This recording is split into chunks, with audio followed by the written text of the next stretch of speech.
Good evening दोस्तों। एक बार फिर से स्वागत करते हैं आपके अपने यूट्यूब चैनल एएमयू क्लास के कला टेस्ट सीरीज के रात के 8 बजे के आज के इस वीडियो में। मित्रों, आप सभी का प्यार, आप सभी की मोहब्बत हमें इस मुकाम तक लेके आई है कि आपने हमारा साथ दिया और हमने आपको एक से एक प्रश्नों की सीरीज मुहैया कराने की पूरी कोशिश की है। और इस कोशिश में आपका साथ ही रहा है कि मैं थोड़ा सा बहुत कामयाब हो चुका हूँ और अच्छे प्रश्नों की सीरीज मैंने अवेलेबल कराई है और इसी तरह से कराता रहूँगा। कुछ नया जब भी मिलेगा आपको कुछ ना कुछ देता रहूँगा। तो चलिए शुरुआत करते हैं आज के वीडियो का। लेकिन उससे पहले बस यही कहूँगा कि अगर आपको वीडियो पसंद आएगा तो चैनल को सब्सक्राइब कर लीजिएगा with bell icon, like share और जो है कमेंट्स करना प्यारा प्यारा मत भूलिएगा, जिससे कि बाकी लोग भी देखते हैं और मुझे भी देख के हिम्मत होती है कि हमारे सब्सक्राइबरों को हमारे दी हुई चीज़ अच्छी लगती है। और हमारे फेसबुक पेज एएमयू क्लासेस 8 को जरूर फॉलो कर लीजिएगा। तो चलिए शुरुआत करते हैं पहले प्रश्न का। दो प्रश्न की सीरीज में आपको दिखाऊंगा। तो पहला प्रश्न कह रहा है, फ्रिडा काहलो किस देश से संबंधित कलाकार थी? ठीक है, फ्रिडा काहलो जो है वो एक कलाकार थी, लेकिन किस देश से संबंधित है, यानी कहाँ की रहने वाली थी फ्रिडा काहलो? कलाकार फीमेल कलाकार थी। क्या वो जर्मनी की रहने वाली थी, अमेरिकन थी, मैक्सिकन थी या इटालियन थी? तो पहला प्रश्न जो आपके स्क्रीन पे है ऊपर, फ्रिडा काहलो जो एक कलाकार थीं लेकिन किस देश से बिलोंग करती थीं, ये आपका पहले प्रश्न का पूछना है। तो फटाफट उठाइए अपने मोबाइल को और कमेंट्स बॉक्स के इनबॉक्स में कमेंट्स करना शुरू कर दीजिए मेरे उत्तर से पहले। और चलिए, आज 20+ प्रश्नों की सीरीज है और देखते हैं कितना हमारे मित्र आज जाते हैं। तो मित्रों, पहले प्रश्न का सही जवाब जो होगा वो हो जाएगा ए, जर्मनी की रहने वाली थी। ठीक है, दूसरे प्रश्न पे पढ़िए। दूसरा प्रश्न कह रहा है, निम्न में से कौन सा दादावादी चित्रकार है, यानी इनमें से किनको दादावादी चित्रकार के रूप में जाना जाता है? मार्क छगाल को, मार्क राथको को, या मैक्स एंस्टर्ड को, या मैक्स बेकमैन को? तो इनमें से वो कौन सा कलाकार है जिसे दादावादी चित्रकार के रूप में पहचान मिली है? तो मित्रों, हमारे दूसरे प्रश्न का सही जवाब जो होगा हो जाएगा सी। ठीक है, चलिए रुक करते हैं प्रश्न संख्या 4 और 5 की तरफ, सॉरी 3 और 4 की तरफ। तीसरा कह रहा है, एंडी बरहोल किस आंदोलन से संबंधित थे?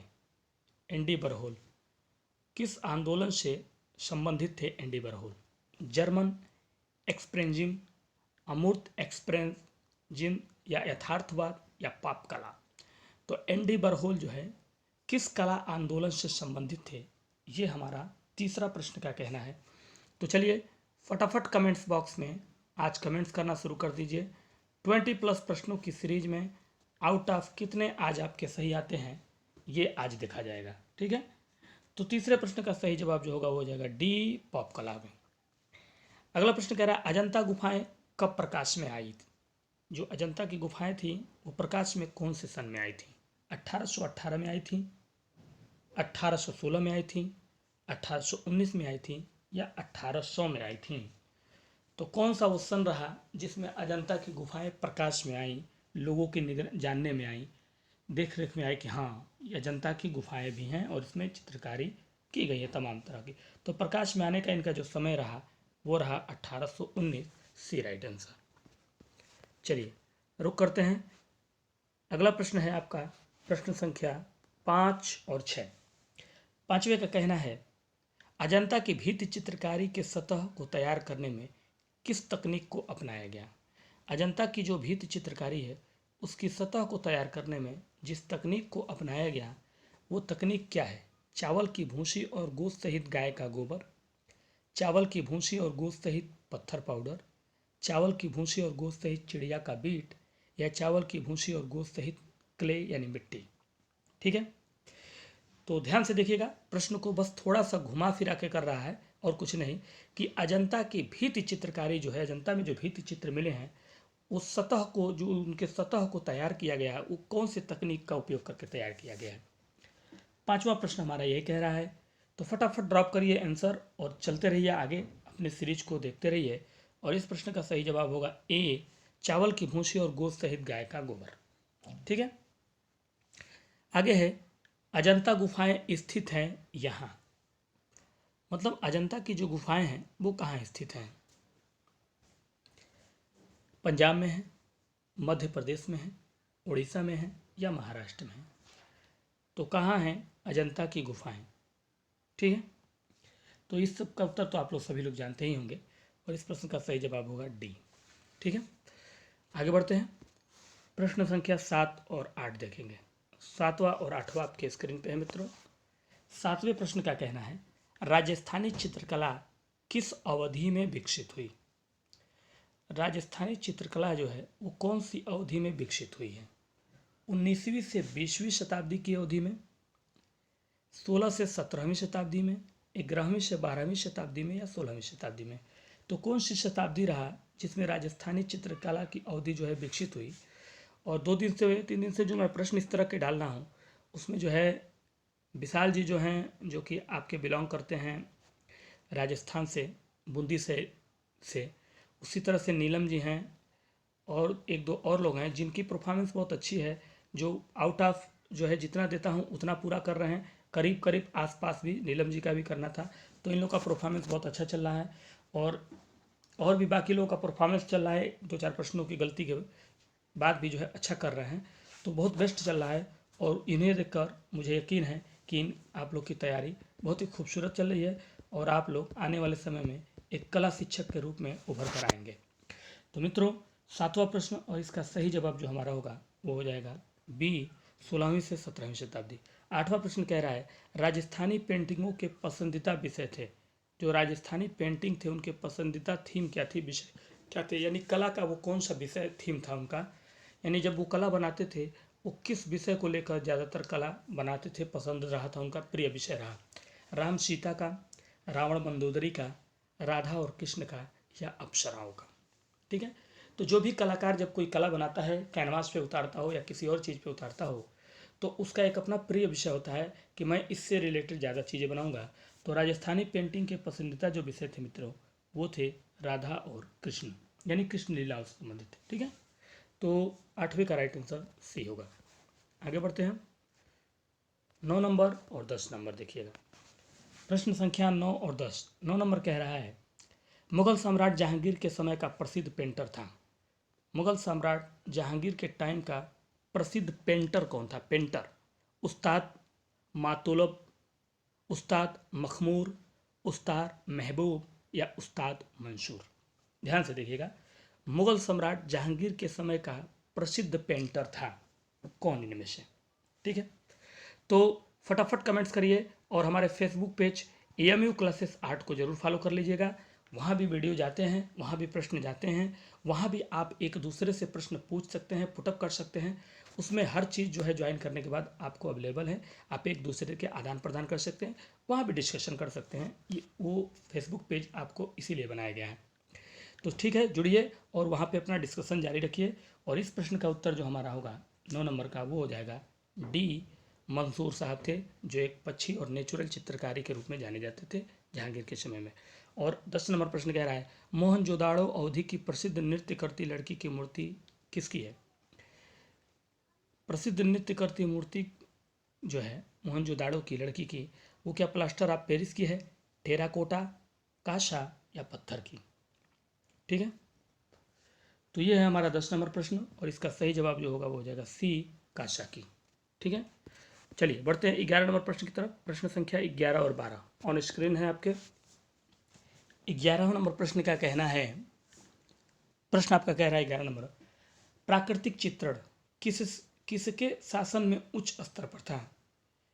जो नेचुरल चित्रण था वो किसके शासन में उच्च स्तर पे था? उच्च स्तर मीन्स मायने ये हुआ इसका कि काफ़ी चरम सीमा पे था, यानी ज़्यादातर जो है उसी तरह के चित्रण उस समय के दौर में बनाए जाते थे, ज़्यादा उच्च स्तर पे उसको रखा गया था, फर्स्ट प्रेफरेंस दिया गया था प्राकृतिक चित्रण को। किसके शासनकाल में? हुमायूं के शासनकाल में, जहांगीर के शासनकाल में, शाहजहां के शासनकाल में या अकबर के शासन, किसके शासनकाल में? फटाफट कमेंट्स बॉक्स में कमेंट्स करिए और अपने प्रश्नों को टेस्ट सीरीज में आज टेस्ट करिए कि कितना जाते हैं 20+ प्रश्नों की आज की सीरीज में, ये देखना है हमें। तो चलिए मित्रों, देखते हैं हमारे 11वें नंबर प्रश्न का सही जवाब क्या होगा। तो 11 नंबर प्रश्न का सही जवाब जो होगा वो हो जाएगा बी, जहांगीर के समय में। ठीक है, अब 12 प्रश्न देखिए क्या कह रहा है, कह रहा है अशोककालीन स्तंभ को के शीर्ष पर आकृतियां हैं। जो अशोककालीन स्तंभ बनाए गए हैं अशोक के दौर में, यानी अशोक शासन काल जब चला था उनके समय में जो स्तंभ बनाए गए उनके शीर्ष पर जो आकृतियां थीं वो किस चीज की थी? या चिड़ियों की, राजाओं की, पक्षियों की या पशुओं की? ठीक है, तो ये 12 नंबर प्रश्न है। तो चलिए ड्रॉप करिए फटाफट, फेसबुक पेज फॉलो करिए, लाइक करिए, शेयर करिए, और जो भी आपके मन में डाउट हो बेहिचक सवाल करिए। आपके उत्तर को ज़्यादा से ज़्यादा कोशिश किया जाएगा अच्छा देने की। तो 12वें प्रश्न का सही जवाब जो होगा हो जाएगा डी, पशुओं की। किसकी? पशुओं की। डी राइट आंसर हो जाएगा। आगे बढ़ते हैं। अब 13 और 14 नंबर प्रश्न का जिक्र करेंगे। प्रश्न संख्या 13 और 14 आपके स्क्रीन पे है, और देखिएगा 13 नंबर प्रश्न हमारा क्या कह रहा है। पहले 13वें प्रश्न का कहना है गोलकुंडा में कौन सी शैली फैली?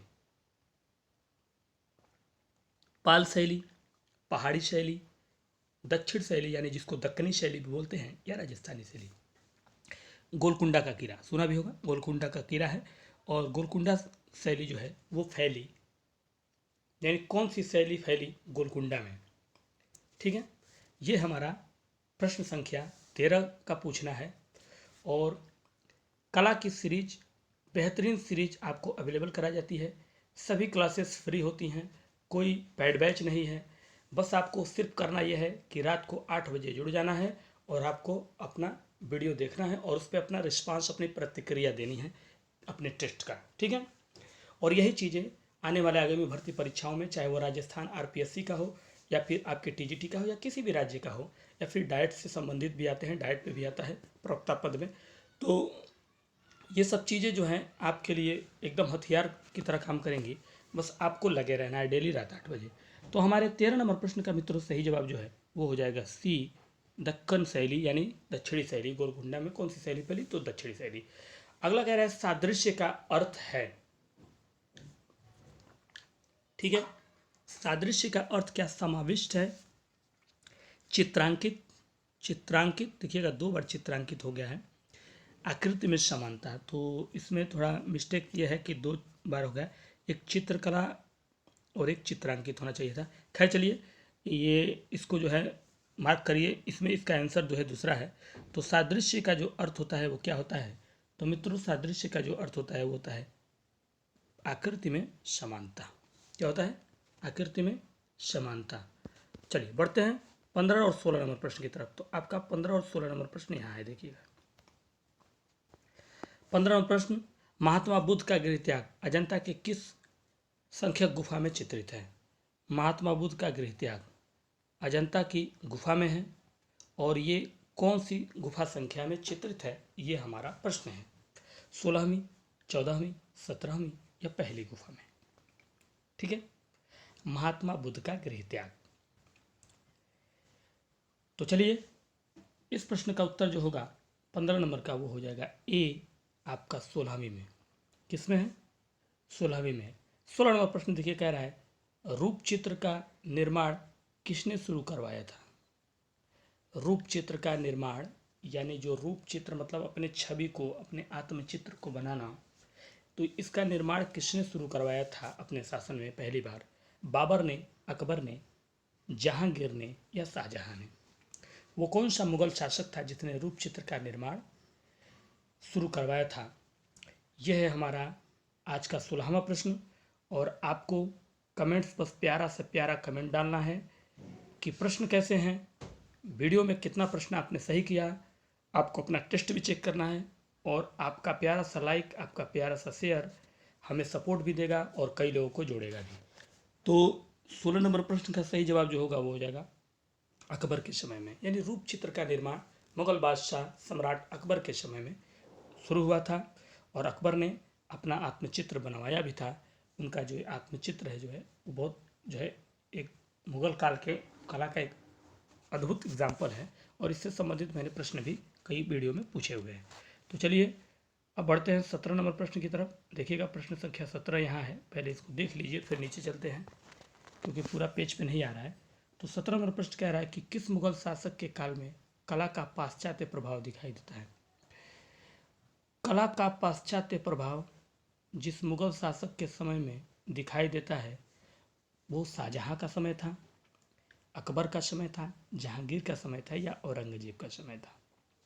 ठीक है, तो टीजीटी कला 2022 बहुत जल्दी, कुछ थोड़ा इंतज़ार करिए लेकिन आएगा बहुत बेहतरीन। आपका उसका रिस्पांस और आपकी तैयारी आपको पछताने नहीं देगी। उसके अलावा आरपीएससी जरूर आएगा। राजस्थान सर्विस कमीशन का जो है, पब्लिक सर्विस कमीशन में कला का आता है भर्ती, और बहुत अच्छे पद आते हैं। और अगर आपके पास बढ़िया तैयारी है और आपके पास एलिजिबिलिटी है उसकी, तो आप बिल्कुल सेलेक्ट हो जाएंगे, ये पूरी उम्मीद है। और वहाँ एक प्रवक्ता के रूप में आप अपने आप को ज्वाइन कर लेंगे। तो 17 नंबर प्रश्न का सही जवाब जो होगा मित्रों वो हो जाएगा बी, अकबर के समय में। ठीक है, चलिए आगे बढ़ते हैं। अब हम 18 और 19 की बात करेंगे। प्रश्न संख्या 18 और 19 देखिएगा, यहाँ है। ठीक है, 18 नंबर और 19 नंबर प्रश्न कह रहा है। 18 में पहले क्या देखिए क्या कह रहा है पश्चिम क्षेत्रीय सांस्कृतिक केंद्र का कार्यकाल कहाँ स्थित था। पश्चिम क्षेत्रीय सांस्कृतिक केंद्र, इसका कार्यालय कहाँ स्थित था। बड़ौदा में, जयपुर में, अहमदाबाद में या उदयपुर में। तो ये है हमारा 18 नंबर प्रश्न। प्रश्न संख्या 18 का कहना है पश्चिमी क्षेत्रीय सांस्कृतिक केंद्र का कार्यालय कहाँ स्थित है। ठीक है, प्रेजेंट टाइम में भी है वो, ये आपको इस कमेंट्स के माध्यम से 18 नंबर प्रश्न में बताना है। और 18 नंबर प्रश्न का जो सही जवाब मित्र होगा, उम्मीद करता हूँ कि आपके कमेंट्स मुझसे पहले आए रहे होंगे, उसका सही जवाब होगा बी, जयपुर में। ठीक है, अब 19 नंबर प्रश्न देखिए क्या कह रहा है निम्न में से कौन सा राजस्थानी चित्रकला का केंद्र नहीं है। राजस्थानी चित्रकला का केंद्र नहीं है, किशनगढ़ नहीं है, बूंदी नहीं है, चावंड नहीं है या गुलेर नहीं है। ठीक है, तो राजस्थानी चित्रकला का केंद्र के रूप में इसमें से किसे हम नहीं जानते हैं, यही आपको बताना है। और आज हमारी 20+ प्रश्नों की सीरीज में हमें देखना है कि कितने आज आपका सही जाता है प्रश्न। तो 19 नंबर प्रश्न का सही जवाब जो होगा वो हो जाएगा डी, गुलेर। यानी गुलेर जो शैली है वो राजस्थानी चित्रकला के केंद्र के रूप में जानी नहीं जाती है। अब ये देखिए 20 नंबर और 21 नंबर प्रश्न आपके सामने हो। ठीक है, 20 और 21। 20 कह रहा है मीनिंग ऑफ आर्ट पुस्तक के लेखक कौन है। मीनिंग ऑफ आर्ट पुस्तक के लेखक के रूप में क्या हम रोजर फ्राई को जानते हैं, सर हर्बर्ट रीड को, बी स्मिथ या स्टेला क्रैमरिस। ठीक है, तो किसे मीनिंग ऑफ आर्ट पुस्तक के लेखक के रूप में हम इनमें से जानते हैं। ये हमारा 20 नंबर प्रश्न है। इसके बाद 21 नंबर प्रश्न और आखिरी प्रश्न आपका सवाल है जो आपसे पूछा जाएगा। लेकिन पहले 20 नंबर प्रश्न का जिक्र कर रहे हैं हम लोग, तो इसका सही जवाब जो होगा वो हो जाएगा बी, सर हर्बर्ट रीड ने मीनिंग ऑफ आर्ट पुस्तक लिखी। अब 21 नंबर प्रश्न का कहना है भारत भवन संग्रहालय कहाँ स्थित है। भारत भवन संग्रहालय इस टाइम कहाँ है। वाराणसी में है, इलाहाबाद में है, शांति निकेतन में है या भोपाल में है। तो चलिए, आप इस समय अपने आखिरी पड़ाव पे हैं इस वीडियो के, और कमेंट्स के माध्यम से आज अपने टेस्ट सीरीज में कितना सही गए हैं ये देखिए और कमेंट्स करिए ईमानदारी से, और बताइएगा कि वीडियो आज का कैसा लगा। और हमारे 20-21 नंबर प्रश्न का सही जवाब जो होगा वो हो जाएगा डी, भोपाल। भारत भवन संग्रहालय स्थित है भोपाल में। और अब हमारा प्रश्न है जो आपके स्क्रीन पे है मित्रों, ये है आपके लिए प्रश्न, और इसका उत्तर आपको अपने कमेंट्स के माध्यम से देना है। आपका सवाल, हमारे सब्सक्राइबर साथियों का सवाल कह रहा है कि किस स्थापत्यविद ने गतिज स्थापत्य की अवधारणा का विकास किया। किस स्थापत्यविद ने गतिज स्थापत्य की अवधारणा का विकास किया था। हेनरी मूर ने, गियाकोमेटी ने, रोडिन ने या अलेक्जेंडर कार्डर ने। तो वो कौन सा स्थापत्यविद है जिसने गतिज स्थापत्य की अवधारणा का विकास किया था, ये है आज का आपका सवाल, जिसे आपको ईमानदारी पूर्वक ज़्यादा से ज़्यादा इस सवाल का जवाब अपने कमेंट्स के माध्यम से मित्रों पुटअप करना है और देखना है आपको कि आपका सवाल कितना सही जाता है, आपको पता है कि नहीं इसके बारे में। उसके बाद इसके बारे में सर्च वर्च करके चर्चा करिएगा, लेकिन पहले अपने जवाब को ईमानदारीपूर्वक दे लीजिएगा, ठीक है। और बताइएगा कि आज की हमारी वीडियो और उसमें बताए गए प्रश्न और आखिरी में ये पूछा गया सवाल आपको कैसा लगा। अच्छा लगा हो तो प्यारा सा लाइक करिएगा, प्यारा सा शेयर करिएगा दोस्तों में, ताकि उन्हें भी पता चले, और एक प्यारा सा कमेंट करिएगा। और इस प्रश्न का उत्तर मैं कल के वीडियो में आपको बताऊंगा, जब मैं कल वीडियो दूंगा। तो चलिए आज के लिए दीजिए इजाज़त। कल फिर मुलाकात करेंगे इसी समय इसी टाइम, लेकर कुछ और बेहतरीन प्रश्नों की सीरीज, एक बेहतरीन सवाल के साथ। तब तक के लिए दीजिए इजाज़त। नमस्कार, गुड नाइट साथियों।